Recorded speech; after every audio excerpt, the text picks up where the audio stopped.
Good morning, everybody. This is Diggs. It's another beautiful day out here in the Pacific Northwest. And today we're going to be talking about little Leela the Bold, also known as Detective Leela. Let's go ahead and dig in. Now, Detective Leela was a meta-defining unit on the JP side. And I want to say, I think initially right now, she will be powerful on global, but I think we have so many powerful options right now for different compositions on the global side. I think what she's going to bring is she's just going to bring the capability to make the dark element a little bit more viable, particularly with Anima coming out, particularly with Dark Fina coming out. We are probably going to see her kind of begin to build this dark formation and make dark a little bit more relevant. So she is a primary job dagger wielder. She has access to sub paladin and pugilist with main weapon, dagger, armor, hat, cloth, accessory. Her TMR, pretty good actually. Gives accuracy 10, critical evade 15, defense 8, and it gives a really large buff to agility 25%, and it's a very large AoE, and it can be casted twice, so very powerful. You could actually get some use out of this. I could see people actually utilizing this in PvE content as well, so definitely a viable TMR. She does have increased HP and dark attack 15 for dark allies. She also gets a chonky attack 15% for self and luck plus 15% for self, so she is going to be very powerful and very lucky. Taking a look at her stats, she does come in with 15% slash resistance, 20% striking resistance, 10% missile resistance, and 5% magic resistance. She is 15% weak to pierce, so if you guys did see that brand new kind of glaciella that they just released on the JP side, you know, she is going to get killed by that glaciella quite a bit. She has 50% blind resistance, 50% slow resistance, and she is going to have 10% paralysis resistance. Her HP is coming in at 3,600. She's going to have about 615 attack, which is very high. 68 agility, 247 dexterity, and 269 luck. Her luck being, again, on the higher end here. Taking a look at her main passive abilities, definitely one of the best ones here is her standard defense penetration, which we are seeing on all units nowadays. She's going to get that defense penetration 40, but she's also going to get an additional accuracy 25, which is always going to be nice when we are in, you know, a world where light evasion could show up at any point in any composition at any time. She does have access to paladin subs, defense 12, HP 12% ability. You're likely going to be setting her other passive though, which gives her an additional 12% slash resistance and 12% missile resistance. I do really love this. Or you're going to be setting the pugilist passive to give accuracy plus 20. Again, light evasion is going to be in dire straits with little Leela coming out. Fighting Spirit, HP 12%, attack 24% is also pretty good. So you're going to be able to spec her kind of any way you want her to go. You can go accuracy, you can go resistance, you can go potentially, if you're doing PvE, you could slap on some attack up. She is a very versatile dark unit. Her main counterattack ability is going to have a 30% chance to proc. It is point blank range, 121% modifier slash attack, which increases his damage as HP decreases. I do think you'll probably be setting Paladin Guard instead, just because point blank counters don't usually see a lot of play nowadays. Her main attack is going to have a chance to inflict paralysis. It's going to have 6 casts. It's going to have 3 range. I think you're not going to see this very much. I think you're most likely going to see her secondary ability here, which is a very high range height 1, AoE height 1 ability with 165x modifier, plus 30% hit chance, and decreases defense by 30. There's a lot going on here that is really good. This could also punish Leela a bit because you do want her to use some of her buffs. So the fact that she has such a high range ability and that her secondary ability down here is also high range does mean she may not be able to get off all the buffs that you need her to get off all the time.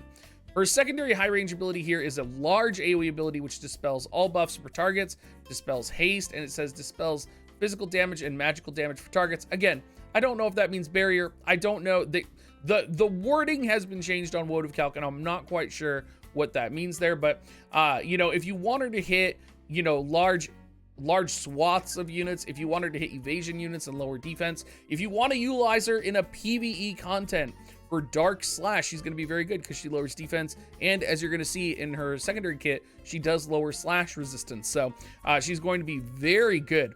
Her primary buff here is going to give 50% chance the counterattack doesn't activate for 3 turns. For allies, it is AoE. Increase slash attack resistance penetration 40 for 3 turns for allies.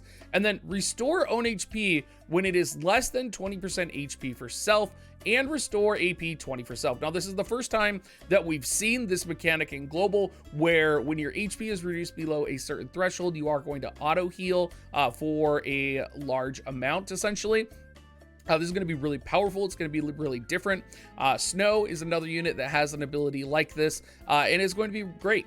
You know, if you potentially get Guts procced, right, and little Leela is down to 1 HP, this is just going to auto heal her up. It's going to be very interesting, very different, and I'm kind of excited to see how it plays out on the global side.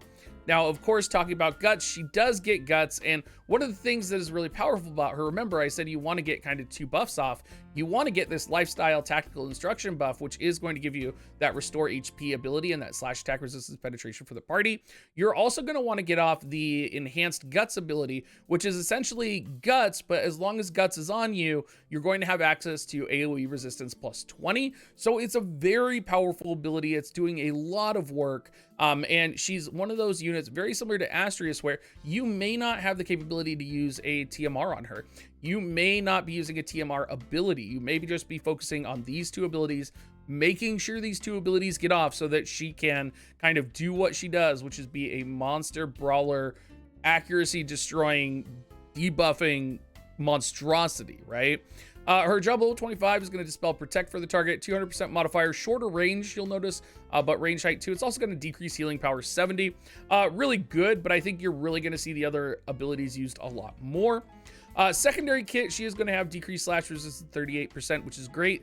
Her limit break is also going to lower slash resistance, and she's going to have the capability to inflict confusion.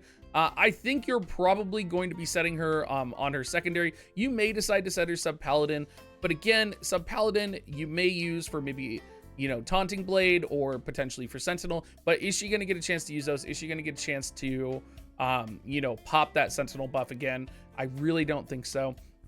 Her limit break, also a high range ability, is going to give her an additional defense penetration for 60 defense penetration, 200% modifier, 67% chance to inflict blind on the opponent for 3 turns. If the target has blind on them, decrease their slash resistance by 38%. Now, a lot of units don't have resistance to blind. Leela does have pretty high luck, and you could pair, because remember, we do have the Venera VC on global. You could do some type of dark evasion shenanigans where, while, you know, Leela herself is not inherently a dark evasion unit, she kind of is, but not particularly like built in her passives and such. You may benefit though from an enemy missing if you do in fact land blind, because since it's a 67% chance to land blind, that is a very high percentage chance. It's very similar to Ketone Stop, right? Where, you know, even if your opponent has 50% blind resistance, there is a chance that that blind is going to get through and land on your opponent. And even if you have, you know, moderate luck or high luck, kind of like Leela does, you know, built in with the Venera VC that we do have, she's probably going to dodge. Even though she has no plus evasion in her kit, she is most likely going to be able to dodge some attacks as long as she does land blind on the opponent here. You're likely never going to utilize Sub-Pugilist, I don't think, but she is going to be just an incredible unit. And she does have her own sword coming out. The fact that she can reduce counter even with her dagger is going to be great. It has accuracy up on it. You also have to consider we have Dark Fina coming out to pair with her in the near future. We also have Anima coming out potentially next week. Look at Anima's stats, you guys. HP 306, AP 20, Attack 184, Dex 40, Agility 5, Luck 28, Dark Attack up 15 for the individual unit, Party-wide Dark unit slash attack resistance penetration 35, Dark Attack plus 18, and single target resistance 20 for all Dark units. Dark is going to be completely 100% viable again, and no doubt will be competitive, especially, you know, factoring in that we have Ruinstern's secondary mastery coming, which gives him like an immortal hit. like one guaranteed immortal hit, like, oh, Dark is going to be making a comeback, and this is like the beginning of Dark Element's return. Anyway, everybody, thank you so much for watching. I hope you guys all have a fantastic day. I hope you guys have been loving my Ni no Kuni content, my War of the Visions content, and me streaming a lot more. I will be streaming tomorrow night, and we will be polling for little Leela, so I look forward to seeing you guys there.